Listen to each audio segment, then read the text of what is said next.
Let's look at another example. In another example, let's look at ranked questions. How do we rank the questions here?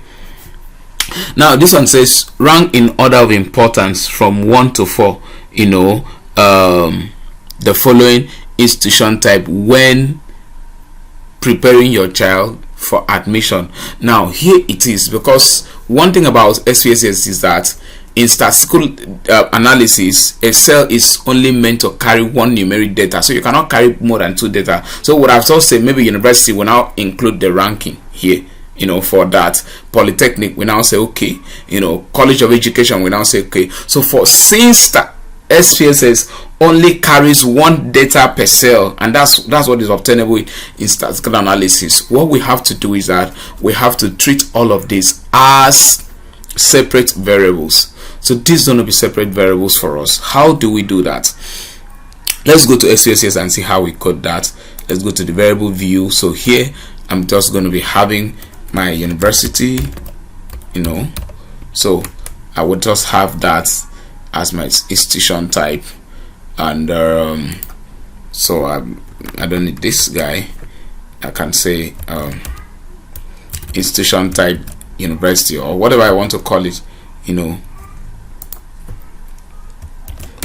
or just university, to keep it quite simple. So from here now I'll be able to come and define my ranking. So I'm going to be, for my university, it's going to be, for instance, I may have most preferred as 1.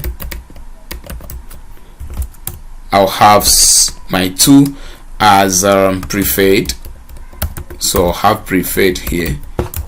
I'll have my 3 as least preferred.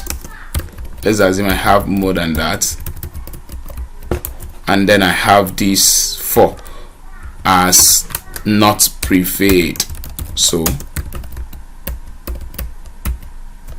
and then I'll click add and click OK.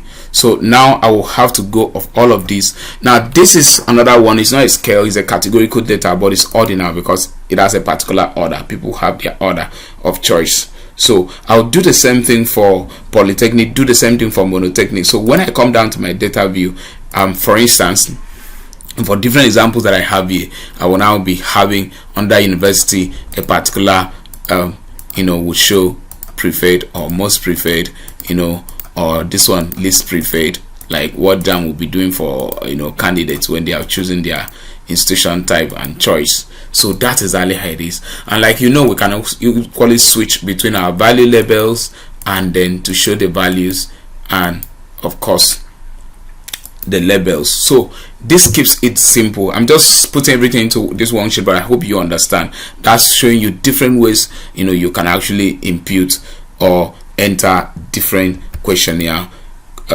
questions.